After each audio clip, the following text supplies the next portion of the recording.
पशुपालक साथियों, मेरा नमस्कार। आज मैं आपको राजस्थान सरकार की एक बहुत ही पशुपालक हितैषी योजना के बारे में जानकारी देने वाला हूँ। इस योजना का नाम है मुख्यमंत्री मंगला पशु बीमा योजना MMPBY। प्रदेश के पशुपालकों के हितों को ध्यान में रखते हुए पशुपालकों को पशुधन की हानि होने पर सुरक्षा प्रदान करने के लिए इस मुख्यमंत्री मंगला पशु बीमा योजना का शुभारंभ किया गया है। इस योजना के अंतर्गत पहले 5 लाख गाय, 5 लाख भैंस, 5 लाख बकरी, 5 लाख भेड़ तथा 1 लाख ऊँटों का बीमा किया जाएगा। कुल मिलाकर 21 लाख पशुधन को इस योजना के तहत बीमित किया जाएगा तथा सरकार को लगभग 400 करोड़ रुपए इस पर व्यय करेगी। राजस्थान सरकार इसका सारा व्यय वहन करेगी। इस योजना का लाभ सभी जन आधार धारक पशुपालक जो हैं वो ले पाएंगे। इस योजना में आवेदन के लिए सर्वप्रथम रजिस्ट्रेशन करवाना होगा, जो कि मोबाइल ऐप जो कि अभी लॉन्च हो जाएगा, या फिर इसकी वेबसाइट है उस पर जाकर, या ई मित्र के माध्यम से हम इस मंगला पशु बीमा योजना का रजिस्ट्रेशन करवा सकते हैं। रजिस्ट्रेशन दिनांक 13 दिसंबर 2024 से 12 जनवरी 2025 तक, यानी 1 माह की अवधि में ही होगा। उसके बाद में ये सर्वर बंद हो जाएगा। उसके बाद लॉटरी के माध्यम से पशुपालकों का चयन होगा, जिसमें गोपाल क्रेडिट कार्ड धारक जो पशुपालक हैं तथा लखपति दीदियाँ जो हैं पशुपालक, उनको चयन में प्राथमिकता दी जाएगी। साथ ही अनुसूचित जाति के लिए 16% तथा अनुसूचित जनजाति के लिए 12% का अलग से आरक्षण का प्रावधान भी इस योजना में किया गया है। बीमा के लिए पशुओं को टैग लगे होना अनिवार्य है।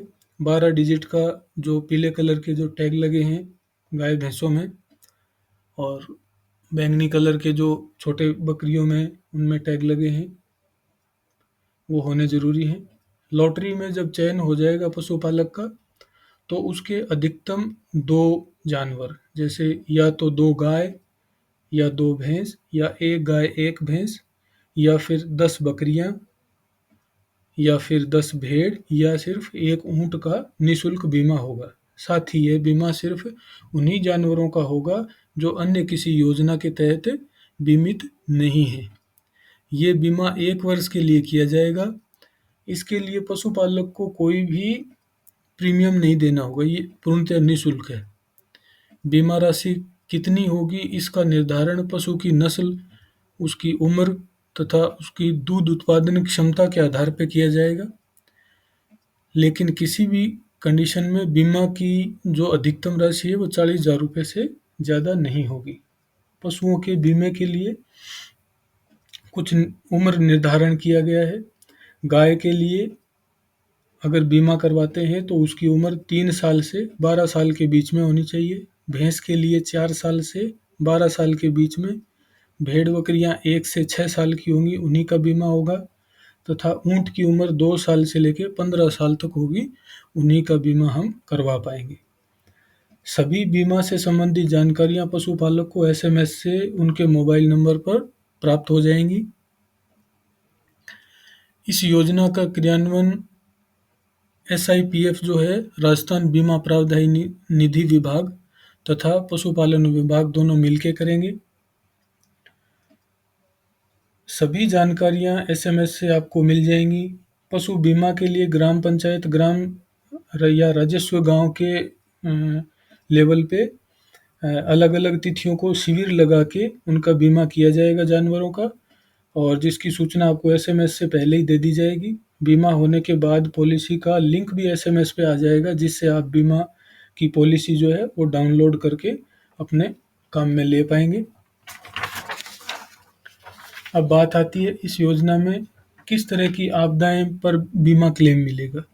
तो इसमें मैं आपको बताना चाहूँगा कि कोई भी प्राकृतिक आपदा हो, जैसे आकस्मिक दुर्घटना हो गई, आग लग गई, सड़क दुर्घटना में जानवर मारा गया, या आकाशीय बिजली गिर गई, प्राकृतिक आपदा कोई आ गई, जहरीला कीड़ा काट लिया, सांप ने काट लिया, या कोई जहरीली घास खा ली, उसकी वजह से डेथ हो गई, या फिर कोई ऐसी बीमारी जिसकी वजह से जानवर की मृत्यु होगी, उस स्थिति में आपको बीमा क्लेम मिलेगा। बीमा क्लेम के लिए ग्रेस पीरियड जो है वो 21 दिन का है। इसका मतलब ये है कि 21 दिन में पॉलिसी जब जारी हो जाएगी, उसके 21 दिन बाद ही बीमा का क्लेम प्रभावी होगा। यानी 21 बीमा पॉलिसी जारी होने के 21 दिन बाद अगर जानवर की मृत्यु होती है किसी बीमारी की वजह से, तभी उसको बीमा मिल पाएगा। कुछ कंडीशंस हैं जिनमें ये 21 दिन की जो ग्रेस पीरियड की लिमिट है वो प्रभावी नहीं है। जैसे कोई आकस्मिक दुर्घटना हो गई, प्राकृतिक आपदा आ गई, एक्सीडेंटल डेथ या कोई पॉइजनिंग की वजह से जानवर मर गया, तो उस कंडीशन में बीमा उनको उसी वक्त मिल जाएगा। बीमित पशु जो है, जैसे कई बार समस्याएं आ जाती हैं कि जिस जानवर का बीमा हुआ उसका टैग गुम हो गया, तो उस कंडीशन में जैसे ही टैग गुम होता है आप बीमा विभाग को सूचना देंगे। सूचना प्राप्त होने के 1 दिन के भीतर बीमा विभाग पशु की दोबारा से रीटैगिंग करवाएगा। पॉलिसी और सॉफ्टवेयर में नए टैग की प्रविष्टि हो जाएगी। उसके बाद में अ, उसको नए टैग के हिसाब से उसका बीमा कंटिन्यू हो जाएगा। पशुपालक की बीमा पॉलिसी समाप्त भी हो जाएगी अगर आपने पशु को बेच दिया या उपहार में किसी अपने ही परिवारजन को ट्रांसफ़र कर दिया, तो बीमा पॉलिसी खत्म हो जाएगी। बीमा क्लेम उठाने के लिए जैसे ही बीमित पशु की मृत्यु हो जाती है तो पशुपालक को शीघ्र बीमा विभाग को ये सूचना देनी होगी। बीमा विभाग अपने प्रतिनिधि को सर्वे के लिए भेजेगा तथा पशु चिकित्सक को पोस्टमार्टम के लिए वहाँ पे भेजेंगे। पोस्टमार्टम और सर्वे की कार्रवाई होने के बाद निर्धारित सॉफ्टवेयर में इनको इंदराज कर लिया जाएगा और 21 दिन के अंदर अंदर आपको बीमा क्लेम की राशि आपके बैंक अकाउंट में डीबीटी के माध्यम से ऑनलाइन प्राप्त हो जाएगी। इससे संबंधित कोई और आपको जानकारी लेनी हो तो नीचे मेरा आपको मैसेज कर सकते हैं और इससे संबंधित जानकारी मैं आपको प्रोवाइड कर दूँगा। अगले उसमें वीडियो में मैं आपको एक्चुअल में बताऊँगा कि किस-किस चीज़ की रिक्वायरमेंट हैं, कैसे आप अप्लाई करोगे, ऑनलाइन आवेदन आप खुद कैसे कर सकते हो या ई-मित्र के द्वारा कैसे कर सकते हो। धन्यवाद।